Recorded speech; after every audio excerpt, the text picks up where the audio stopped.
Budget सत्र विधानसभा के budget सत्र के दूसरे दिन नियम 310 के तहत चर्चा हुई है। सदन स्थगित के बाद 58 के तहत चारधाम यात्रा पर चर्चा हुई है। वहीं बद्रीनाथ विधायक राजेंद्र भंडारी ने कहा है कि चारों धाम में वीआईपी दर्शन की व्यवस्था बंद की है। वीआईपी दर्शन के नाम पर श्रद्धालुओं के साथ भेदभाव हो रहा है। वीआईपी दर्शन के चलते आम श्रद्धालु दर्शन नहीं कर पा रहे हैं। वहीं कांग्रेस विधायक विक्रम नेगी ने चारधाम यात्रा में हो रही पशुओं की मौत का मामला उठाया है। कांग्रेस विधायक ने कहा है कि चार धाम के मार्गों पर पशुओं की मौत पर सरकार संवेदनशील नहीं है। यात्रा मार्गों पर पशु डॉक्टर्स और एलोपैथिक डॉक्टर्स नियुक्त की जाए। श्रद्धालु और पशुओं की हुई मौत से देश और दुनिया में गलत मैसेज गया है। वहीं आम बजट पर 2022 से 23 पर भी चर्चा हुई है। नेता प्रतिपक्ष यशपाल आर्य ने चर्चा की शुरुआत की है। यशपाल आर्य ने कहा है कि 2017 को लेकर 2021 तक सरकार ने 57,152 करोड़ रुपए का कर्ज लिया था। 2002 से 2017 तक 35,000 करोड़ का कर्ज था, लेकिन पिछले 5 सालों में सरकार ने अधिक कर्ज लिया है। आज के समय में उत्तराखंड पर 1,05,000 करोड़ रुपए का कर्ज हो चुका है। इसके साथ ही यशपाल आर्य ने कहा है कि कर्ज लेने के मामले में उत्तराखंड की स्थिति श्रीलंका और पाकिस्तान जैसा न हो जाए। कर्ज को लेकर आगे इन्वेस्टमेंट पर लगाया जाता है तो बेहतर होता है। आपको सीधा लिए चलते हैं देहरादून विधानसभा, जहां पर आम बजट सत्र की चर्चा जारी है। नियम 310 के अंतर्गत सूचना जो 58 में परिवर्तित हुई है, उसके लिए माननीय नेता प्रतिपक्ष।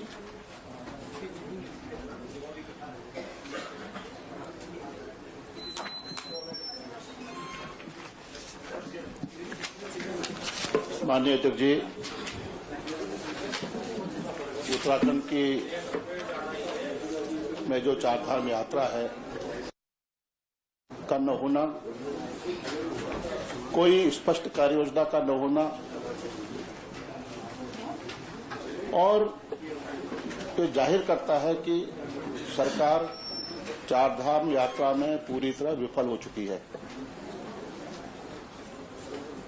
और इस बात को मैं इन शब्दों में कहना चाहता हूं कि माननीय मुख्यमंत्री जी ने भी स्वीकार किया है कि चारधाम यात्रा में अव्यवस्थाएं थी, दुश्वारियां हैं और जो लगातार 6 घंटे 8 घंटे का जाम लगा रहा, लोग गंतव्य तक नहीं पहुंच पाए। जहां उनके रहने की व्यवस्था थी वहां तक नहीं पहुंचाए। बच्चे, हमारे बुजुर्ग, हमारी मातृशक्ति, हमारी बहनें सड़कों पर रात गुजारने के लिए मजबूर हो गई। कोई पड़ाव नहीं, कहीं रहने की व्यवस्था नहीं, जो उनके अपने इंतजामात थे वहां तक नहीं पहुंच पाए। और माननीय मुख्यमंत्री ने इस बात को स्वीकार किया कि कहीं न कहीं कोई चूक है, कहीं न कहीं कोई खामियां हैं और जिसकी वजह से उन्होंने हमारे धर्मस्व मंत्री जी आदरणीय सतपाल महाराज जी यहां पर मौजूद नहीं है, संत भी हैं और धर्म गुरु भी हैं। उनसे बहुत ज्यादा अपेक्षाएं भी होती हैं। हमारे समाज को, हिंदू समाज को बहुत सारी अपेक्षाएं और उनके ही देखरेख में, उनके संरक्षण में यह चारधाम यात्रा संचालित होने का काम कर रही थी, संचालित हो रही थी। माननीय मुख्यमंत्री ने स्वीकार कर लिया कि कहीं न कहीं माननीय ममता राकेश जी, माननीय फुरकान अहमद जी, माननीय आदेश सिंह चौधरी। धन्यवाद अध्यक्ष जी, आपने 310 की सूचना को 58 में परिवर्तित कर मुझे बोलने का मौका दिया, इसके लिए धन्यवाद। मैं अपने आप को नेता प्रतिपक्ष और अन्य साथियों के साथ अपने को संबद्ध करते हुए ये आग्रह करना चाहता हूं कि अभी सभी ने कहा कि चारधाम हमारे हिंदुओं की आस्था का प्रतीक है और इससे जो उधर के लोग हैं उत्तराखंड के, उनकी आय का भी साधन है। लेकिन जो लापरवाही इस सरकार ने इस बीच में की है, क्योंकि कोरोना के बाद 2 वर्ष बाद कपाट खुले और दर्शन की व्यवस्था हुई, लोगों ने 58 में परिवर्तित करके सुनने की भी कृपा करी और हमें अवसर भी दिया। ये सरकार का नारा है, कई नारे हैं आपके, डबल इंजन, जीरो टॉलरेंस। जो जीरो टॉलरेंस का नारा है उसकी पोल खोल, सबका साथ सबका विकास भी है इसमें। मैं बताता हूं किसका विकास है, जिसका विश्वास तो जनता का टूटा है। विकास जिसका करा है मैं उसी पे आ रहा हूं। आपने जिसका व्यक्तिगत विकास करा है मैं उसी पे आ रहा हूं। सदस्यों की अनुपस्थिति बता जीरो रही है कितने टॉलरेंस का गंभीर है। नारा है, जीरो टॉलरेंस का आपका नारा है, उसके विपरीत एक कंपनी को ये स्कोप ऑफ वर्क के तहत रजिस्ट्रेशन, ये जो कागज है स्कोप ऑफ वर्क पढ़िएगा, इसमें रजिस्ट्रेशन के अलावा इतना सारा स्कोप ऑफ वर्क कैसे निविदा मिली मैं इस पे नहीं जाने वाला हूं। सबका साथ, एक का विकास, दो का विकास। कंपनी गुजरात की है, कंपनी गुजरात की है, हमें ये पता है। ये प्रेम हो, प्रेम चोपड़ा वाला प्रेम है। एक कंपनी को जो काम दिया गया है, केवल उसका जो स्कोप ऑफ वर्क है अगर उसको देख लिया जाए तो माननीय अध्यक्ष महोदय 10% भी स्कोप ऑफ वर्क करने में कंपनी असफल रही है। सच है कि 2 वर्ष कोविड के जाने के बाद ये यात्रा प्रारंभ हो रही है और मैं कल भी मैंने कहा था, मैं आज दोहरा रहा हूं। इस बार की यात्रा में यात्रियों की जो संख्या है बहुत ज्यादा भी है और उसकी व्यवस्था भी भरपूर और बहुत व्यवस्थित तरीके से हम लोग उसको कर रहे हैं।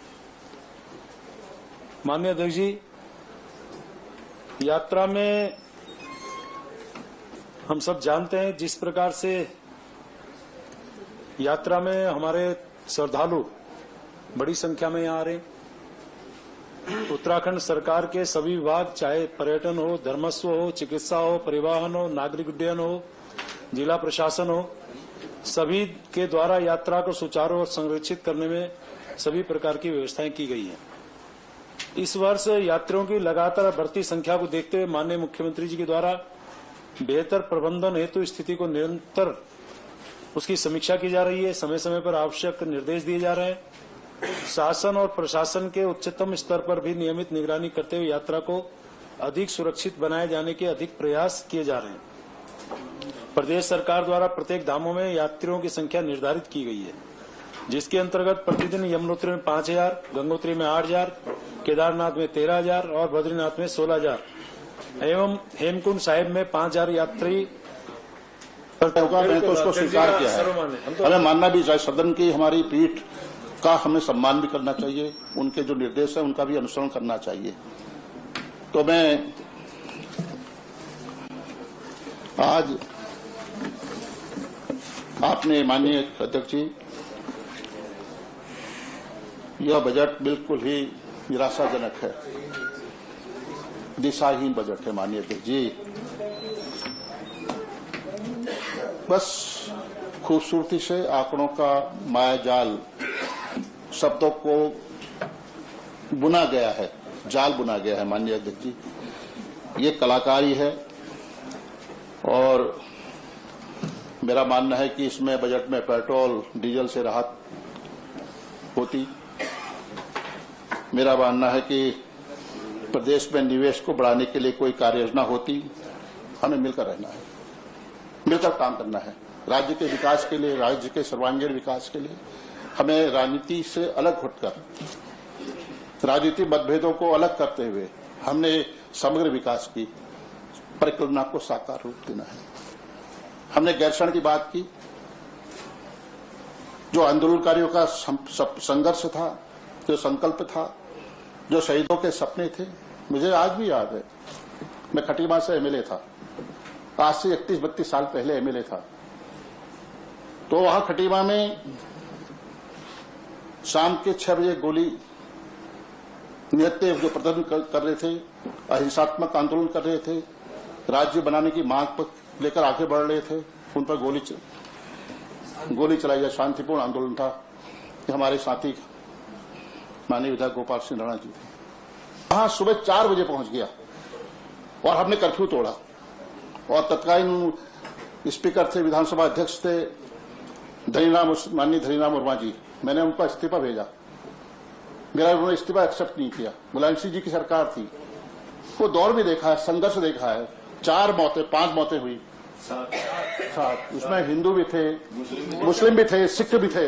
कंक्लूड करिए अब आप। इतना जबरदस्त conclude करिए। आतंक मैं कर रहा हूँ, आतंक का माहौल था, इतना डर का माहौल था। हमने कहा हमें गिरफ्तार कर लीजिए, हमने कर्फ्यू को तोड़ा, हम गए। ये इतना संघर्ष के बाद, इतने बलिदान के बाद ये राज्य मिला है। आज हम उन आंदोलनकारियों को, उनको नौकरी में नहीं दे पा रहे हैं। ऐसा लगता है कि कहीं उनको नौकरी से न हटाया जाए। इस तरह की सरकार ने उनको नौकरी से हटाने के लिए उनकी मदद करने के तैयार नहीं है। चिन्हीकरण नहीं हो पा रहा है, 254 हुआ है। और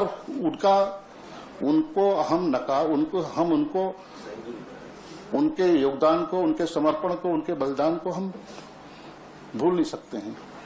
तो मैं इन्हीं शब्दों के साथ मैं आपका आभारी हूं, आपको धन्यवाद देना चाहता हूं, हृदय से आपका अभिनंदन करना चाहता हूं कि आपने मुझे इस आय व्यक्त पर अपनी बात रखने का अवसर दिया। मैं इसके लिए आपका हृदय से आभारी हूं।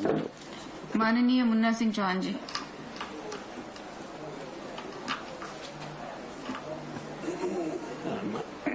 माननीय अध्यक्ष जी, कल माननीय वित्त मंत्री जी ने इस सम्मानित सदन में वर्ष 2020-22-23 का बजट प्रस्तुत किया। उन बजट प्रस्तावों के जो शानदार बजट प्रस्तुत किया गया, उस पर विचार व्यक्त करने के लिए मैं खड़ा हुआ हूं। आपने अनुमति दी, धन्यवाद। माननीय नेता प्रतिपक्ष आदरणीय यशपाल आर्य जी, जिनके पास बहुत विशाल अनुभव है उत्तर प्रदेश की विधानसभा से लेकर के उत्तराखंड तक, और राजनीतिक क्षेत्र में उनसे बहुत सारी चीजें हम लोग सीखते भी हैं, सीखते आए हैं, और बहुत गंभीरता के साथ ही वो अपने विचार भी व्यक्त करते हैं, बात को कहते हैं। कितना ही भी कोई प्रयास कर लें, लेकिन कदाचित उत्तेजित नहीं होते। कितनी भी कोई कोशिश कर लें, डिरेल नहीं होते। और संसदीय जनतंत्र में एक आर्टिकुलेटेड स्पीकर की यही पहचान भी है, तो ये हम उनसे सीखते हैं। लेकिन मैं आज जब सुन रहा था, जब उन्होंने इस बजट पर बोलना शुरू किया, पता नहीं, मुझे लगा, मैंने पहले ही कहा कि उनको कितना ही भी प्रयास करें कि उत्तेजित करें, उत्तेजित नहीं होते, कितना ही प्रयास करें, यशपाल जी को डिरेल नहीं कर सकते। ये उनके धैर्य और एक बहुत ही सटल तरीके से जो चीजों को कहते हैं, वो एक बड़ी बात है। लेकिन आज उन्होंने जिस तरीके से शुरुआत की, तो ऐसा नहीं लग रहा था कि बजट की चर्चा कर रहे हैं। मुझे ऐसा लग रहा था कि ऑडिट की रिपोर्ट उठा करके बैठ गए। और बजट सत्र पर विस्तार से चर्चा के लिए हमारे ब्यूरो चीफ कमल शर्मा जी हमारे साथ जुड़ गए हैं।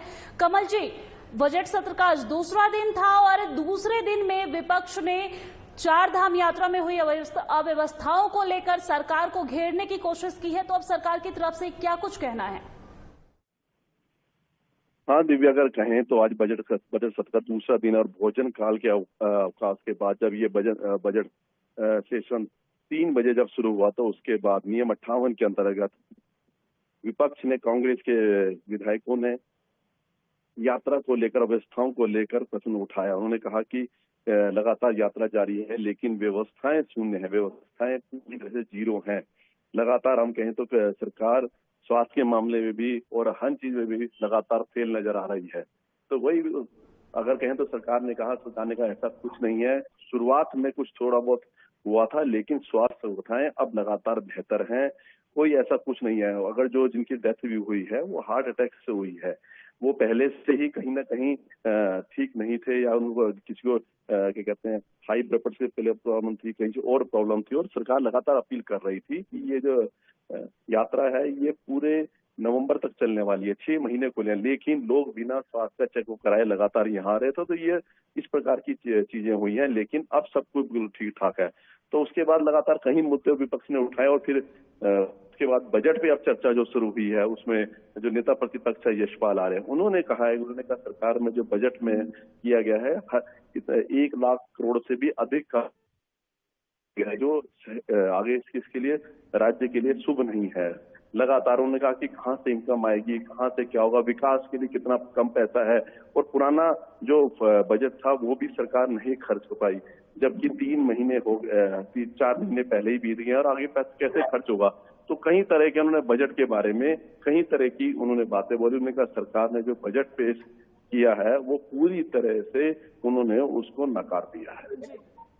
जी कमल जी, श्रद्धालुओं के साथ साथ पशुओं की मौत पर सरकार के संवेदनशील नहीं होने का भी आरोप विपक्ष की तरफ से सरकार के ऊपर लगाया गया है, तो अब इस पर सरकार की अगली कदम क्या होगी?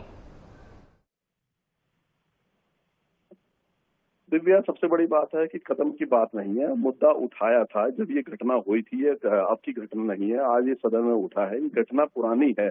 जब ये चीजें हुई थी इस प्रकार के पशु में हुई थी, स्वयं जो पशुपालन मंत्री है सौरभ भगोड़ा वो वहां पर पहुंचे थे। उन्होंने सारी वहां की बारीकी से जांच भी करी थी, और जो ऐसे लोग चाहिए उनके खिलाफ वहां मुकदमे दर्ज हुए हैं। ये सारी सरकार ने अपनी बात रखी है, पर ये चीजें अब पुरानी है। लेकिन सदन स्टार्ट हुआ है तो ये मामला यहाँ पर यात्रा को लेके यहाँ पर उठा है, लेकिन वो जो मामला हुआ था वो पुराना है, और उसमें जिन लोगों जो पशुओं की जो डेथ भी हुई थी उसमें मुकदमे भी दर्ज हुए हैं और सरकार उसमें कार्रवाई भी कर रही है। कमल जी, बजट सत्र के दौरान सरकार की पहली प्राथमिकता किन किन मुद्दों पर दिखी है? बजट कल दिव्या कहें तो बजट कल पेश हुआ था, यहाँ पर कल पटल में रखा गया था, और लगभग 65,571 लाख करोड़ का बजट यहाँ पर रखा गया। पिछले मुकाबले करीब 10% यहाँ पर अधिक बजट रहा, पर बजट घाटे का यहाँ पर रखा गया। कुल मिला के कई चीजों पर यहाँ रखा गया है। पलायन पे विशेष ध्यान दिया गया है। उसके बाद अटल आयुष योजना जो चल रही है उस पे जैसा ध्यान दिया गया है, पलायन रोकने को ध्यान दिया गया है, और कई चीजें ऐसी हैं जिसमें विशेष महत्व यहाँ पर दिया गया। महिलाओं का हो, जो योजनाएं चल रही हैं उसके लिए बजट सरप्लस किया हो, कहीं मेडिकल की चीजें जो खोलना है उसके लिए बजट किया हो, तो कई चीजों को यहाँ पर सरकार ने यहाँ पर रखा है। जी कमल जी, समय की कमी होने की वजह से हम इस चर्चा को यहीं पे रोकना चाहेंगे। हम आगे भी आपसे अपडेट्स लेते रहेंगे। फिलहाल के लिए बहुत बहुत शुक्रिया।